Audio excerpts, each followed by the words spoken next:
Welcome back to Rockingham Motor Speedway for the second part of the Motors TV 100. Nick Grinderod leading the field at the moment after race one. But of course after race one, scrutineering is paramount, so we're going to nip down into the garage to talk to the man in charge of that, Chris Baker.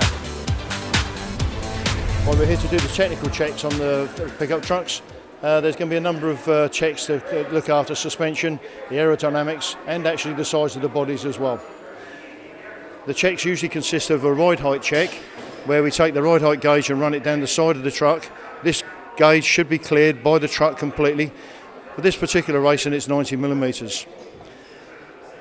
The second check is usually to do with the rear spoiler. So we go down to the rear spoiler and we'll check the rear spoiler that it's a fixed angle. We have a fixed gauge of 120 degrees, and that must fit in the angle between the body and the spoiler itself. The third check is just to make sure that the body isn't too low. If somebody puts the body on a little bit lower than it needs to be, then of course they do gain an aerodynamic advantage. So the third check is just to check that between the roof of the body and roll cage to make sure that everything is okay and the correct height. The fourth check is to do with the suspension.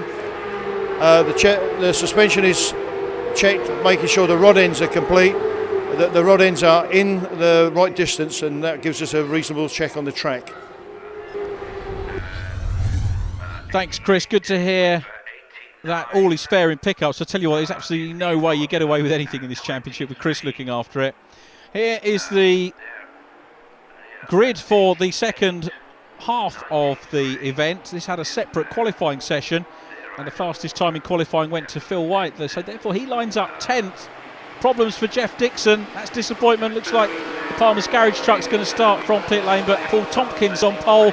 Anthony Hawkins alongside them, David O'Regan and Pete Stevens. Steve Dance and Paul Porter on row 3, followed by Cole Boardley and Charlie Weaver. Phil White, Nick Grinderod row 10, then Dave Weaver and Neil Tressler, Dave Longhurst and Mike Smith, followed by Paul Jones and Lee Rogers. Then it's James Goldstraw and Jeff Dixon completing it. Goldstraw and Dixon getting their first finishes. Paul Jones with a problem after race one, but he's back out looking for his first oval finish in this one. Phil White again breaking the 130 mile an hour average in qualifying here, but it's Paul Tompkins that starts on pole with Anthony Hawkins. A seesaw day for him in qualifying, fastest in the first race qualifying and 9th in the second one. Gives him the outside of the front row for this. Let's see how they get away. Another 50 miles of motor racing here. Jeff Dixon's at the back of the field in yellow. Great to see him join the party. And here they come around turn one. Cole Boardley trying to make up places already as they go down towards turn two. Anthony Hawkins it is that leads. This is the view from Paul Porter in 74. So remember, a 35 lap race. It's going to be around about half an hour track time for them. Just look at the speed. These guys up. Look at Anthony Hawkins breaking away already. The Midland-based driver, David O'Regan, is second, chasing the Midlander, the Irishman second. We're on board with Steve Dance. Paul Tompkins is up in front of him. As we mentioned, Paul Tompkins, I've got to take my hat off to Paul. I said about his first win last year, and came from the short ovals. Most of the drivers have raced in non-contact oval. Paul Porter raced in Superstocks originally, which are modified contact racing cars, and Paul Tompkins came from the world of banger racing, which is unmodified cars. And what a versatile racer Paul Tompkins is to come into non-contact racing and do so. Oh, problems for the Devon-based driver Lee Rogers, a non-finish in race number one after he glanced at the wall, and it looks like he's out of race two. They've had rotten luck this year. Blame it all, of course, on Dean Rogers, the spotter. And Dean, I'm sure, will forgive me for that as we go back racing here at the Rock with Anthony Hawkins. Well, he had a lead a few laps ago, but that's been whittled down. Nobody wants to let him get away. David O'Regan in second, then Paul Tompkins third. Looking at the back end of Pete Stevens' truck. Pete's multi-champion on short ovals. Of course, very quick here around Rockingham, ex-road race champion in Thunder Saloons, we mentioned in race number one. So Anthony Hawkins hangs on to this one at the moment. David O'Regan second with Paul Tompkins third, then Pete Stevens, the Silver 16 of Steve Dance. Now championship-wise, as we go on board with Michael Smith looking to pick up a few positions. The driver with the most wins in the pickup truck formula of all time, Gavin Seeger, no longer races with us, which is a shame. He won 53. Nick Grindrod currently on 49 wins, so Nick is going to have Gavin Seeger's career total in his sights by the end of the year. Around the outside goes truck number 20, Charlie Weaver, making up a position. Good to see Charlie running well. Weaver, another relative newcomer to the championship. The one thing you've got to say, Weaver's really got on the pace very, very quickly as a newcomer, like Paul Tompkins did. And if you think Tompkins winning a race in his first year, a lot of drivers are sometimes put off coming into the championship because of just how good the top guys are. But as newcomers now, there's so much support in the paddock, technical side and the camaraderie. Everyone will get you up to speed, because this is not necessarily entirely about the machine that's underneath you. They're all equally matched. It's about getting the truck set up and driving it and having a game of cat and mouse. So newcomers very welcome to the championship.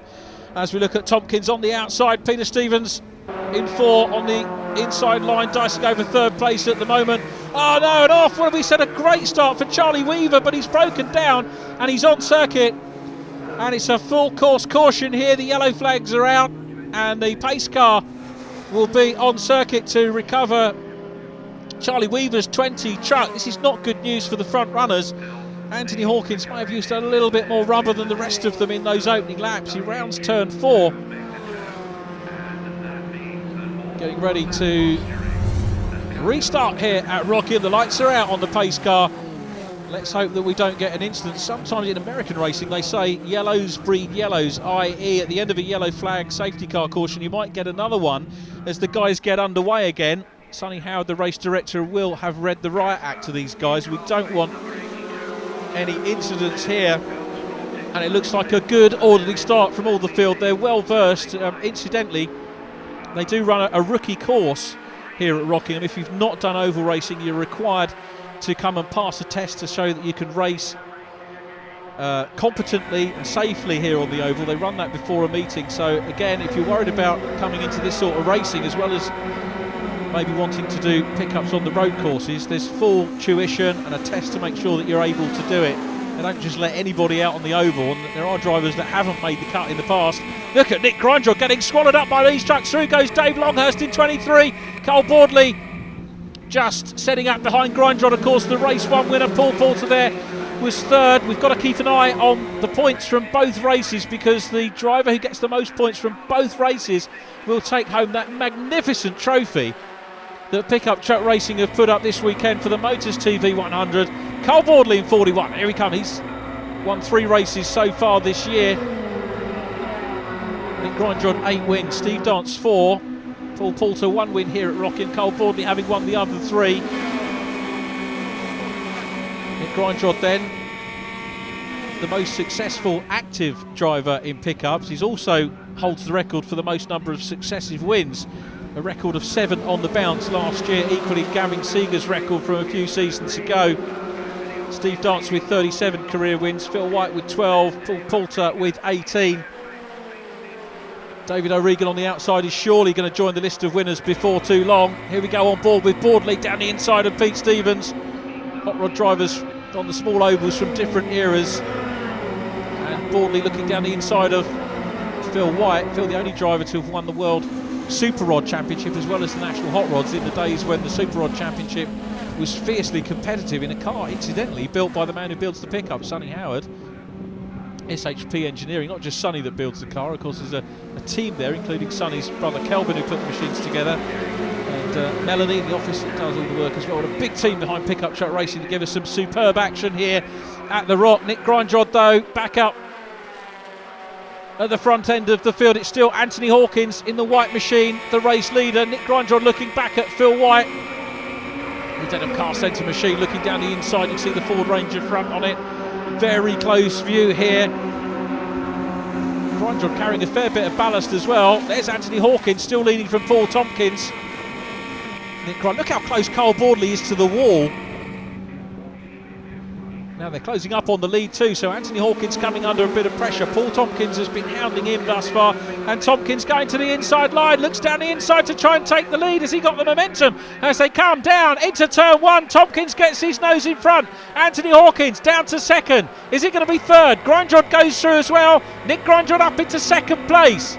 70 kilos, you can see the graphic. He's got the most ballast on the truck, and yet still managed to come through and win the first race. The boys really know how to set the machine up. Of course, the team led by Nick's dad, Carl, he's a big character as well.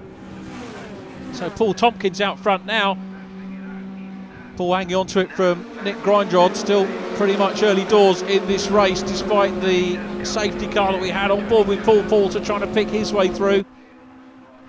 Grindrod with maximum points from race one. Going to need to do that again. That I guess the guys that he's going to have his eye on, Steve Dance and Paul Poulter, championship wise, or Rockingham Motors TV 100. This is Steve Dance, who's again doing what he did in race number one, keeping a little way back, and he'll start to try and chop his way through the field as we get probably into the second half of the race. But he's in touch with the lead bunch. That's what he needs to do in this race of tactics at the moment. There is the 16 machine, Dave Longhurst behind him, then the number 4, the Certec truck of Pete Stevens, 93, Michael Smith, big man from the north of England, running well. Here we go on board with Michael across the stripe, playing a canny game here and just holding back a little bit at the moment. Anthony Hawkins has dropped to 4th, and it's still Paul Tompkins out front from Nick Grindrod. Phil White in 3rd, and this is the view from Paul Poulter. I beg his pardon, it's Paul Poulter in 3rd place. It's Phil White back in 5th. So going to be black trucks muddle up as they pass the wall cam again. What a superb view that is. I say it again. Now down into turn 4. And Tompkins hanging on to this from Nick Grindrod. Is Nick Grindrod going to get the most points today? Stay with us to find out.